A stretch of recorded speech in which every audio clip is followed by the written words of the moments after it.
কিছু সত্যি এত বড় হয় যে শুনলে মনে হয় মিথ্যে, কিন্তু এটা সত্যি। একজন মানুষ একটা পুরো দেশ নিজের নামে লিখে নিয়েছিল। দেশ না, মানুষসহ একটা পৃথিবী। আর সে সেখানে যা করেছিল তার প্রতিধ্বনি এখনও আমাদের জীবনে আছে। 1885 সাল। ইউরোপের বড় বড় দেশগুলো বসেছিল এক টেবিলে আফ্রিকাকে ভাগ করে নেওয়ার জন্য, যেন এটা একটা কেক। আর কঙ্গো, ওটা পেল না কোনো দেশ, ওটা গেল একজন মানুষের হাতে, বেলজিয়ামের রাজা দ্বিতীয় লিওপোল্ড।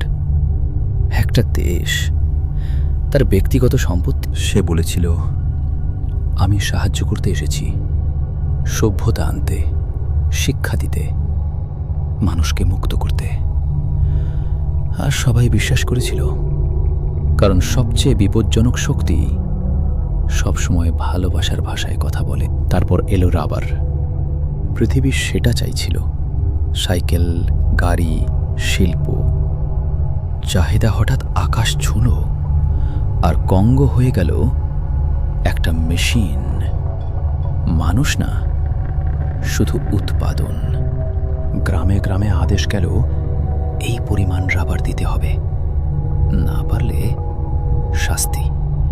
পুরুষদের জঙ্গলে পাঠানো হলো, মহিলাদের আটকে রাখা হলো, বাচ্চাদের জিম্মি করা হলো। এটা কাজ না, এটা ছিল ভয়। যারা পারত না তাদের ওপর নামতো শাস্তি। এলোমেলো না, পরিকল্পিত। প্রতিটা ভয়, প্রতিটা আঘাত একটা হিসাবের অংশ। যত বেশি ভয়, তত বেশি রাবার, তত বেশি টাকা।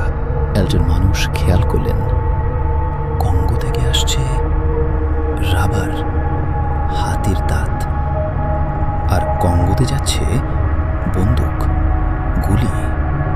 তিনি বুঝলেন, এটা ব্যবসা না, এটা জোর করে নেওয়া। ধীরে ধীরে সত্যি বেরিয়ে এলো। রিপোর্ট লেখা হলো, গল্প ছড়িয়ে পড়ল। পৃথিবী জানল কঙ্গোতে কি চলছে। আর মানুষ ক্ষেপে উঠল। রাজা সরে গেল, শাসন বদলাল, কিন্তু সিস্টেম থাকলো একই, শুধু নাম বদলাল।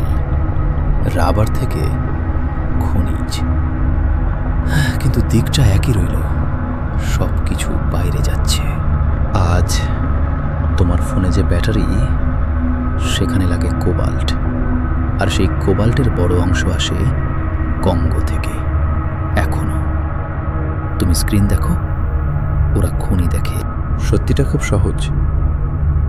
বড় সম্পদ সবসময় পরিশ্রম থেকে আসে না, কখনো কখনো আসে নিয়ন্ত্রণ থেকে। জমির ওপর নিয়ন্ত্রণ, মানুষের ওপর নিয়ন্ত্রণ, আর সত্যিটাকে চুপ করিয়ে রাখার ক্ষমতা। যখন মানুষ সংখ্যা হয়ে যায়, লাভ তখন সহজ হয়ে যায়। ইতিহাস নিজেকে পুনরাবৃত্তি করে না, কিন্তু তুমি যদি না বোঝো, তাহলে তুমি নিজেই তার ভেতরে বেঁচে থাকবে, না জেনেই।